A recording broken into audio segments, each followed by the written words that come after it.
আপনি কোনো সময় নিজেকে সুখ দিয়েছেন? আপনি প্রশ্ন করছেন যে, "ভাই জীবনে এত দুঃখ বা কষ্ট কেন?" দুঃখ কষ্টের পেছনে কারণটা তো আগে জানতে হবে। আমরা মানুষ সবসময় অন্যকে সুখ দেওয়ার পেছনে দৌড়াচ্ছি, অথচ নিজেকে কোনো সময় সুখ দেওয়ার চেষ্টাও করি না। ভাবিও না। জানলে আমরা অবাক হই যে নিজেকে আবার কিভাবে সুখ দেওয়া যায়।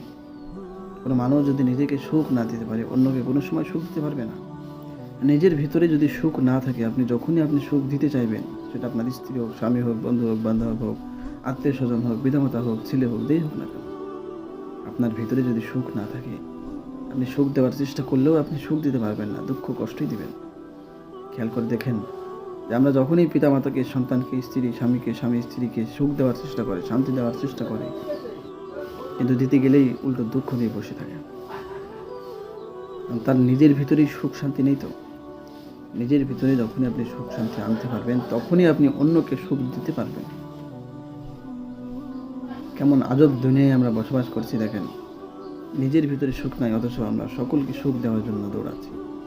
স্বামী স্ত্রীকে, স্ত্রী স্বামীকে, বন্ধু বান্ধবকে, পিতা ছেলেকে, ছেলে পিতাকে, পুরা দুনিয়া একে অপরকে সুখ দেওয়ার পেছনে দৌড়াচ্ছে। অথচ সে নিজে সুখে নাই। নিজেকে কীভাবে সুখ দিতে হয় সেটা সে জানেও না। নিজে যতক্ষণ পর্যন্ত সুখে ভরপুর না হতে পারবেন, ততক্ষণ অন্যকে আপনি কোনো সময় সুখ দিতে পারবেন না। নিজে আগে সুখের সমুদ্রে ডুব দিতে হবে, তবেই অন্যকে আপনি সুখ দেওয়ার প্রয়োজন হবে না। আপনার চারপাশের হাওয়া এমনিতেই তাকে সুখ দিয়ে দেবে।